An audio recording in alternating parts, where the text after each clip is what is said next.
professionalising the sport. We're building out, I'm moving to London, I'm relocating from Australia, my wife and my 4 dogs, in August, because we're building out a team dedicated to elite here in London, which will be including marketing, broadcast, commercial, everything, the whole thing. So we're really building out a team here. Next season, one of the exciting updates is we'll have a Division 1 underneath Elite 15. So that's the stepping stone, if you like, to where we are going. That's exciting. So I mean, essentially ranked 16 to 30, but they'll have the opportunity to race on the grid as well at the majors. And there's some nice twists and turns with how that will work for the last one. I didn't say how many. For the last major of the season, the 4 Worlds, but that's a really nice addition. But a big picture where we're going will lead to ultimately full-time professional, salaried. We're not paying salaries. That would be a conflict of interest, obviously. But no, I mean, ultimately the aim is to ensure that we're providing a platform where it's really full-time professional, salaried athlete. That's the point, with all of the trappings that go with it, which is what's necessary in the end. Which is exciting. That's not next season, but the coming season is a stepping stone to get us there. So the introduction of Division 1, Head 1, HYROX Elite Division 1, that's a stepping stone that's going to lead us to the season after. Any initial reactions? First time they've heard this. Does that mean like the top 30 guys will now have a chance, last chance qualifier? No, I promised we'd never have a last chance qualifier again after Barcelona. Never, still scarred from that, as I'm sure the athletes are. It was an exciting race, but yeah, it's like we carpet bombed the Burger Broad Jump, and the men came in. It's just ridiculous. I was standing like that in a month ago. I know, I'm sorry. I stand by one of the best races we've ever broadcast. Yeah, it was. Sorry, your question was? So does that mean the top 30 athletes will now be like, they'll get to race in, like, let's say Warsaw, as that's the last major of the season, or would it be all majors? All majors. All majors, top 30 athletes.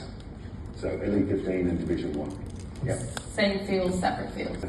As in, will they won't all race top 30 together? Oh no, no, it'll be separate races.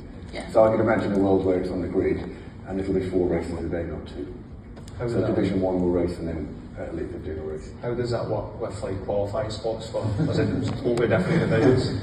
Yeah, they're different divisions. So Elite 15 will qualify from a certain number of the majors, and then Division 1 will have the chance to qualify at another number of majors. We're still going to be a little bit coy, but it's quite exciting because this is the first time that quite a big nod has now been made to what is going to happen next season, and in the effort of professionalising the sport, we are calling this a transition? Yeah, it's transitional year, for sure. So next season is a transition season. I can't talk about the following season yet.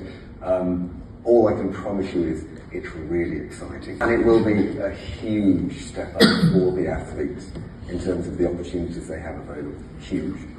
Yeah, because now the cutoff for Elite 15 is like really strict. You are in or out. Yeah. And of course with the new point system we will next year find out if it's maybe a little bit easier for people to get into that elite, but to have a division beneath that allows them to get used to racing in grid formats and to show their worth in such a race. I think that's a really big step forward. Exactly that. You guys had to trailblaze the way, but now the pathway is becoming much clearer for those that you've trailblazed on behalf of, which is very cool.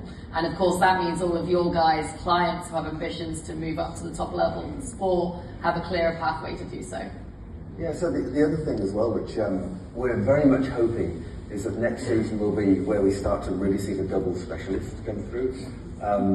I mean, obviously we're going point system, we're going best 5 races, 3 for doubles, and that may in the future move to 5 as well. So it's still a stepping stone because it was 1 this season, it's 3 next.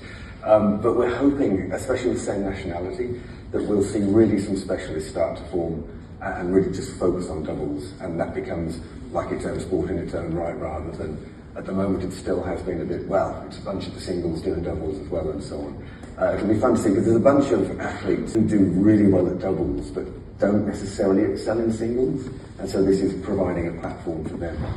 And I could imagine in the future having elite relay, for example. That would be a lot of fun. So we won't have pro mixed doubles.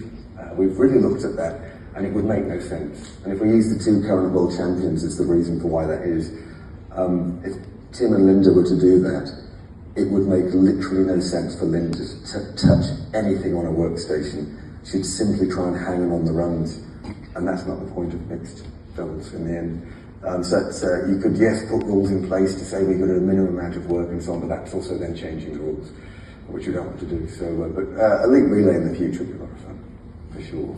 It'll be fast. We'll be very fast. We'll just continue to enjoy these awesome mixed doubles pairings going off and trying to break world records. Yeah, exactly. In terms of coaches and the coaches' roles in the future,